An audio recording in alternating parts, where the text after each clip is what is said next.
Hello and welcome to episode 23 of Spilling the Green Beans, my weekly live gardening show where I share with you my green secrets to inspire you to start growing your own vegetables. I am your host, Emily, creator of Easy Urban Gardening, the system for growing your own vegetables on a balcony or terrace in town. Thank you for spending time with me today when I talk about crop rotation. Growing vegetables can seem daunting and hard work, but I share with you my green secrets, the most crucial techniques to make it fun and easy. You'll also learn how to take advantage of the broad health benefits of gardening and how to cook delicious meals with your own vegetables. I am spilling the green beans. And if you are in for more veggie talk, tips, pictures, fun, and laughter in the garden, then why don't you join my Facebook group, Our Garden Party? Become a part of a very veggie loving community and learn all about growing vegetables and, of course, cooking them. We share the fun, tears, and laughter gardening brings us. So last week I spoke about de-stressing in your garden. So if you can do with some regular me time, unwinding and reconnecting, check out last episode. Today we talk about crop rotation. What is crop rotation? Why you should pay attention to it and how you can easily apply it in your garden. Crop rotation essentially is the system to prevent growing the same kind of vegetables twice on the same spot. So all plants are grouped in families, and simply said, plants from the same family, they prefer the same kind of conditions to grow in, but they also like the same sort of food. They are susceptible for the same kind of diseases and attract the same kind of pests. And this is exactly why a monoculture needs so much pesticides and fertilizers. And as easy urban gardeners, we don't want either one of those in our garden. So we fall back on the ancient technique of crop rotation. Ancient Near Eastern farmers actually already practiced crop rotation in 6000 BC, even though they might not have fully understood the chemistry. They understand that when alternating planting legumes and cereals, they actually realized better crops and had a healthier fields. So that is one of the big things why you should pay attention to crop rotation. Because first of all, it improves the soil. As different plants have kind of like diverse root shapes and sizes, they can improve the chemical, physical, and biological structure of the soil in a variety of ways. Besides the fact that not one soil nutrient can fully used up, because different plants take up different nutrients from the soil. So rotating crops will help to minimize the depletion of certain nutrients. Second, crop rotation actually reduces pest, weed, and disease pressure. Because when you alternate crops, you not only avoid attracting a certain pest, it's also that different plants can disrupt the life cycle of certain pests and diseases. So you kind of like avoid things building up in your soil. And then, of course, a variety of plants in your garden also provides a wider variety of nutrients, not only in the soil, but also on your plate. And that is also a very important part.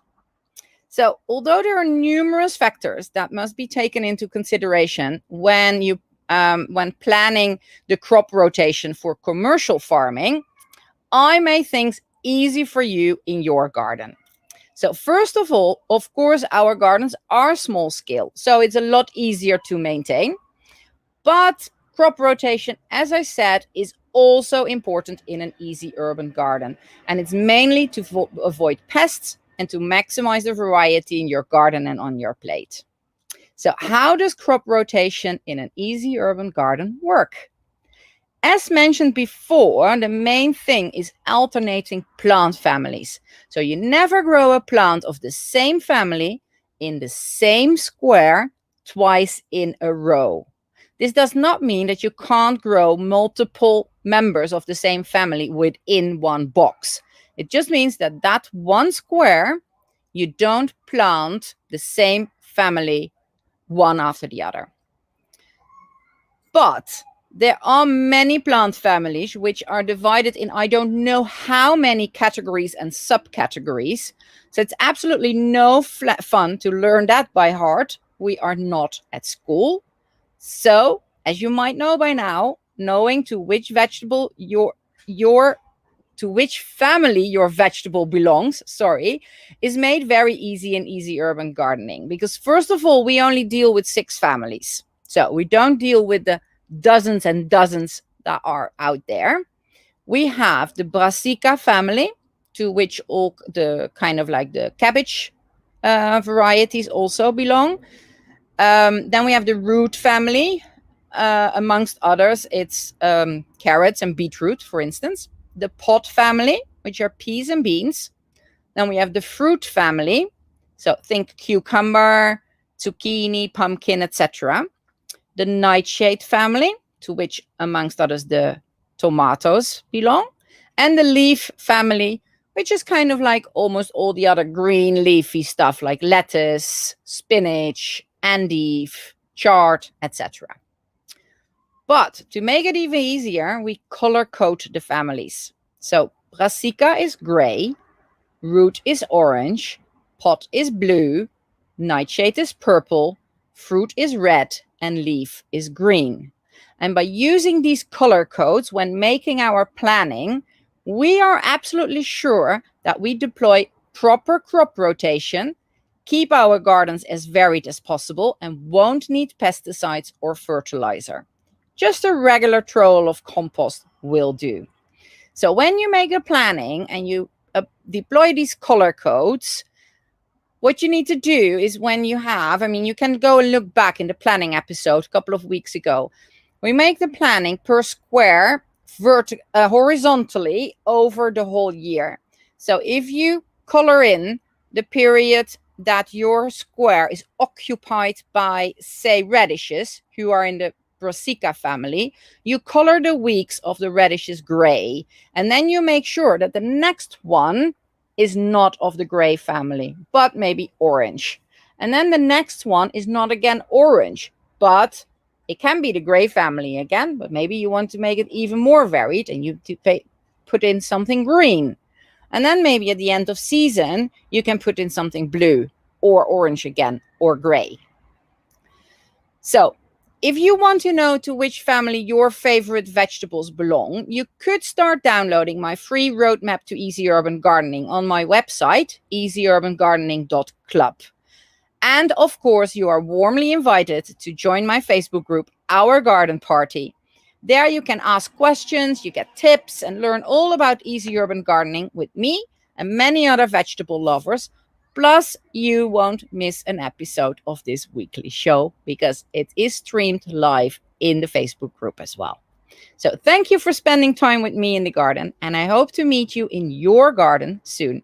Did you enjoy this episode of Spilling the Green Beans? Then please share, subscribe, and give a review so more people can enjoy the show.